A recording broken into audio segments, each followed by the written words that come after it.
I find it a little difficult to say what the subject matter of this seminar is going to be, because it's too fundamental to give it a title. I'm going to talk about what there is.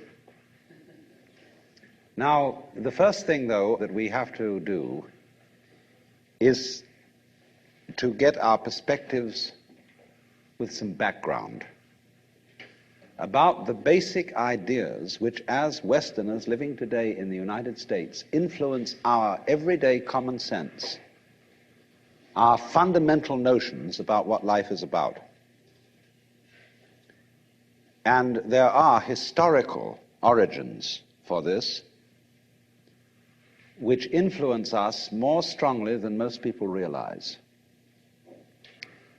Ideas of the world which are built into the very nature of the language we use and of our ideas of logic and of what makes sense altogether. And these basic ideas I call myth, not using the word myth to mean simply something untrue, but to use the word myth in a more powerful sense. A myth is an image in terms of which we try to make sense of the world. And we at present are living under the influence of two very powerful images, which are, in the present state of scientific knowledge, inadequate. And one of our major problems today is to find an adequate, satisfying image of the world. Well, that's what I'm going to talk about. And I'm going to go further than that, not only what image of the world to have, but how we can get our sensations and our feelings in accordance with the most sensible image of the world that we can manage to conceive. All right, now, the two images which we have been working under for 2,000 years and maybe more are what I would call two models of the universe, and the first is called the ceramic model, and the second, the fully automatic model. The ceramic model of the universe is based on the book of Genesis, from which Judaism, Islam, and Christianity derive their basic picture of the world. And the image of the world in the book of Genesis is that the world is an artifact. It is made. As a potter takes clay and forms pots out of it, or as a carpenter takes wood and makes tables and chairs out of it. Don't forget, Jesus is the son of a carpenter, and also the Son of God.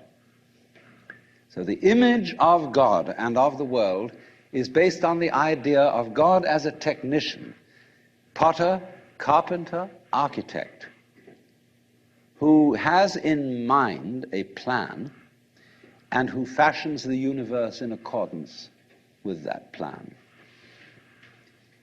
So basic to this image of the world is the notion, you see, that the world consists of stuff, basically.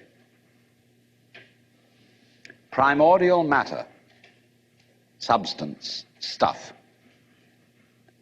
as pots are made of clay.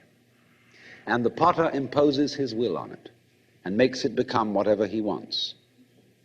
And so in the book of Genesis, the Lord God creates Adam out of the dust of the earth. In other words, he makes a clay figurine, and then he breathes into it, and it becomes alive, because the clay becomes informed. By itself it is formless, it has no intelligence, and therefore it requires an external intelligence and an external energy to bring it to life and to put some sense into it.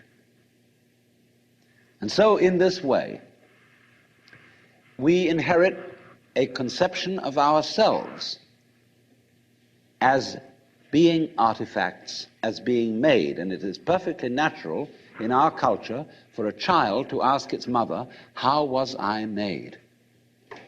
Or who made me? And this is a very, very powerful idea, But, for example, it is not shared by the Chinese or by the Hindus. A Chinese child would not ask its mother, "How was I made?" A Chinese child might ask its mother, "How did I grow?"